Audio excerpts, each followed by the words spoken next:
Oke, Gocek Bung Toel kembali menyapa Anda. November ini tepat genap 1 tahun PSSI periodenya Iwan Bule.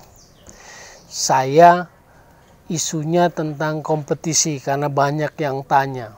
Dan ini pun sengaja saya delay, saya tunggu respon dari berbagai stakeholder sepak bola dan sepertinya memang agak lamban terkait kompetisi yang batal kick off. Mulai batal 1 Oktober, 1 November, dan sekarang janjinya di Februari tahun depan, 2021, bahwa kompetisi kick off dilaksanakan. Nah, saya mungkin tidak memberikan jawaban, karena saya pun tidak mengerti. Ketidakmengertian yang pertama adalah seperti ini. Pemerintah mendukung atau sikap pemerintah mendukung kompetisi digelar. Sikap itu disampaikan lewat Menpora. Menpora itu kan wakil pemerintah. Menteri itu kan pembantu presiden. Jadi dalam hal ini pemerintah di satu sisi lewat Menpora mendukung kompetisi digelar. Tapi pemerintah yang sama juga dalam hal ini kepolisian tidak memberi izin. Ini yang membuat saya ketidakmengertian pertama. Nah, padahal kalau kita bicara soal pentingnya kompetisi, saya murni bicara soal pentingnya kompetisi dari sudut pandang sepak bola. Itu kan buat kemanusiaan dan kesejahteraan pelaku sepak bolanya. Dan buat pemerintah itu sejalan. Negara mendukung kesejahteraan rakyatnya, kan itu satu sisi tentang kompetisi profesional untuk kesejahteraan para pelakunya. Yang kedua, buat saya kalau kompetisi dilaksanakan di masa pandemi COVID ini, itu kan artinya memberikan sebuah uji coba, test case, memberikan sebuah pembuktian, memberikan sebuah pencitraan kepada FIFA bahwa Indonesia sanggup melaksanakan, menggelar sebuah kompetisi, pertandingan di masa pandemi COVID ini. Di masa tatanan-tatanan baru tentang sepak bola. Nah, ini kan memberikan sebuah keyakinan bagi dunia internasional bahwa Indonesia bisa melakukan kompetisi, melaksanakan pertandingan sepak bola dengan mengikuti norma-norma kesehatan yang baru. Protokol kesehatan, regulasinya berubah, ada penyesuaian di regulasi. Kan hakikatnya seperti itu. Saat terjadi pandemi COVID, sepak bolanya beradaptasi. Baik itu menjalani protokol kesehatan maupun regulasinya disesuaikan. Tanpa penonton, jaga jarak, band pemain juga jaga jarak, berapa banyak orang di stadium, protokol kesehatan, pergantian pemain, dan seterusnya, dan seterusnya. Itu dari sudut pandang sepak bola murni. Artinya kalau kompetisi digelar, itu menjadi test case. Sanggup nggak Indonesia? Sanggup nggak PSSI? Sanggup nggak kita, publik sepak bola nasional, menggelar sebuah pertandingan sepak bola di masa pandemi ini, supaya memberikan sebuah pembuktian citra kepada FIFA, kita sanggup jadi tuan rumah Piala Dunia U20 2021 meski masanya belum normal, meski situasinya belum normal karena pandemi COVID. Kan itu sudut pandang sepak bolanya. Nah, tapi balik lagi ke ketidakmengertian tadi, polisi tidak atau belum memberikan izin. Pertanyaannya, ketidakmengertiannya adalah komunikasi dan pendekatan seperti apa yang dilakukan oleh PSSI kepada kepolisian. Kalau sekadar surat formal kan itu normal lah ya, normatif. Semua organisasi, semua instansi melakukan hal yang sama, administrasi formal.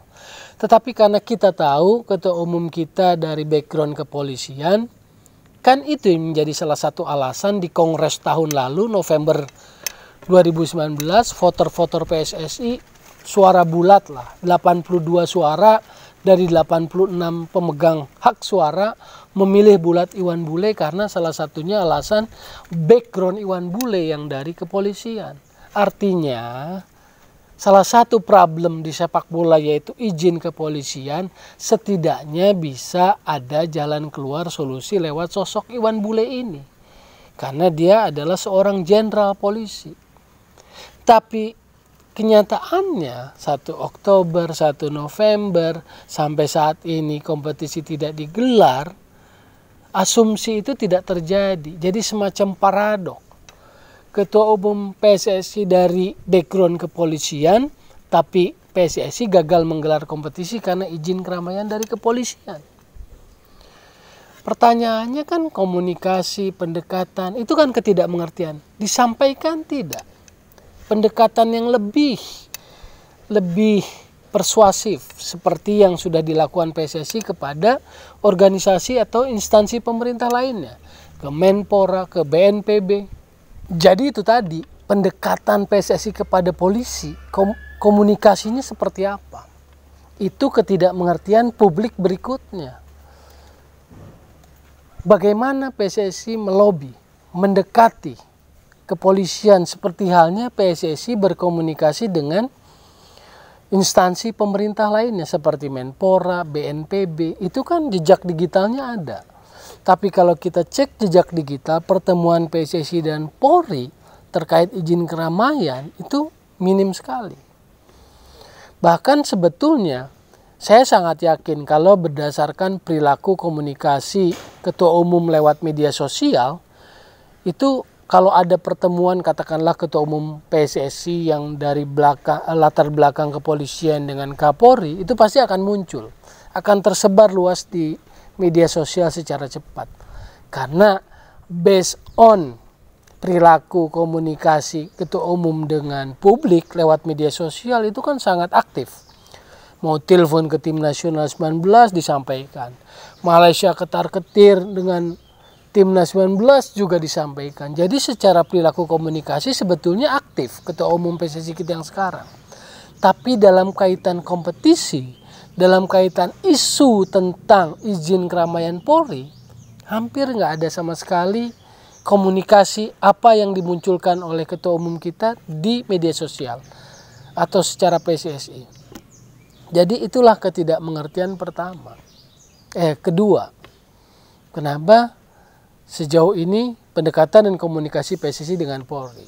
Ketidakmengertian ketiga apa? Ketidakmengertian ketiga adalah kengototan PSSI untuk tetap melanjutkan kompetisi tahun 2020 di tahun depan, di Februari tahun depan.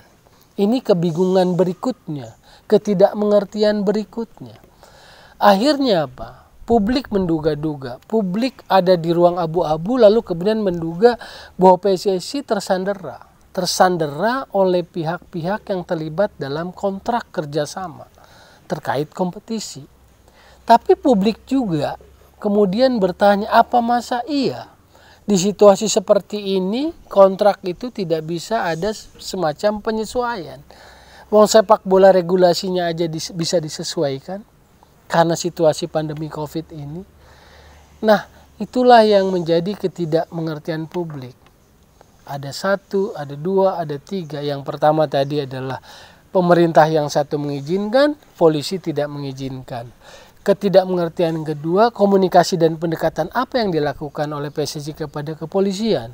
Itu ketidakmengertian kedua. Ketidakmengertian ketiga, kenapa PSSI begitu ngotot musim kompetisi dilanjutkan. Sementara tahun ini jelas-jelas sudah gagal menggelar kompetisi. Kenapa tidak dianggap sebagai force major aja 2020 dan kita menatap kompetisi tahun depan dengan schedule yang lebih baik, dengan format yang lebih baik, dengan persiapan yang lebih baik. Karena apa? Tahun ini klub-klub menurut saya sudah banyak berkorban. Berbicara atau tidak berbicara mereka, klub-klub sudah banyak berkorban. Jadi itulah harapannya. Tetap jadi solusi dan bukan polusi untuk sepak bola. Terus berpikir yang konstruktif, kritis, dan semoga sepak bola kita ada terus kemajuan. Tetap di Gocek Bung Toel.